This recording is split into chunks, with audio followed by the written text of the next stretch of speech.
मैंने किसी पॉडकास्ट में सुना था, आप आईपीओ में इन्वेस्ट नहीं करते जी, क्यों? ठीक है, तो मेरा इसमें अब इसमें क्या होता है, बहुत सारे इस देश में इन्वेस्टर्स कोविड के बाद आए हैं 21 से अभी, और तब से लेके अब तक का डेटा बहुत अच्छा है कि आईपीओ में लगाओ और सब अच्छा अच्छा होगा।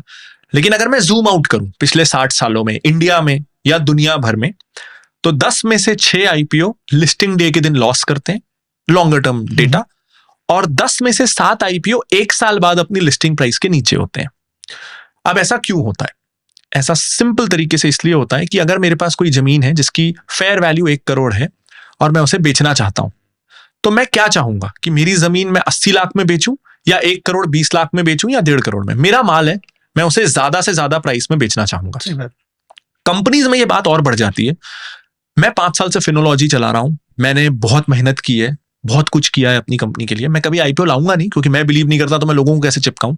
लेकिन फंडामेंटली अगर मैं हाइपोथेटिकली कभी आईपीओ लाता तो मेरी सोच क्या होती? और ज्यादातर आप देखोगे आजकल के आईपीओस जो हैं वो ऑफर फॉर सेल है, यानी कंपनी को बिजनेस ग्रोथ के लिए फंड मिल ही नहीं रहा है, इन्वेस्टर्स प्रमोटर्स एग्जिट ले रहे हैं।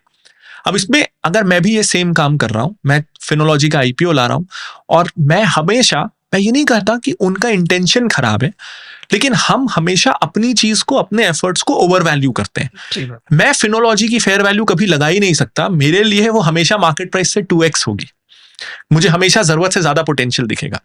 तो मैं जब सोचूंगा कि मेरे पास आज कंपनी 100% है, मैं इसमें से 25% मिनिमम देनी होती है आईपीओ में, 25% जनता को बांट रहा हूं, तो मैं क्या सोचूंगा कि चलो इनको ना बहुत बार्गेन देते हैं, इनको एक ऐसी डील देते हैं, इतना सस्ता मैं देता हूं और अपनी शेयर होल्डिंग हटा देता हूं। मैं सोचूंगा नहीं, मैं हमेशा ये सोचूंगा ये कंपनी ना अगली यूनिकॉर्न है।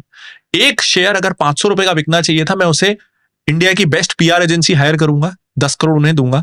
इंडिया के best merchant bankers, investment bankers hire करूंगा, 5-10 करोड़ वो लेंगे, 20-25 करोड़ का काम है। 2-5 करोड़ इन्फ्लुएंसर को दूंगा, हाँ रिव्यू कर टोटल 25 करोड़ का काम है। मैं 200 करोड़ की जो वैल्यू के शेयर्स हैं, मैं उन्हें 400 करोड़ में लाने की कोशिश करूंगा। 150 करोड़ रुपए है, 250 करोड़ रुपए मैंने हाइप बना के कमा लिए।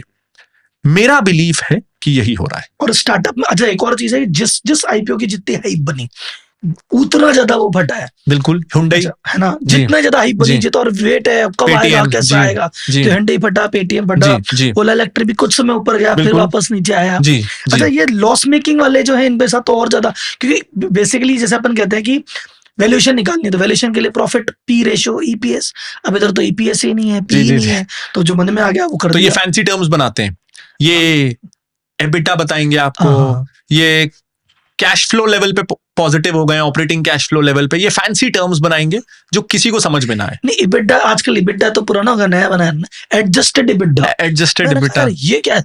अभी तो लोग इबिटा नहीं समझ पा रहे, तो इबिटा समझ रहे हैं क्या कर रहे हो। हाँ,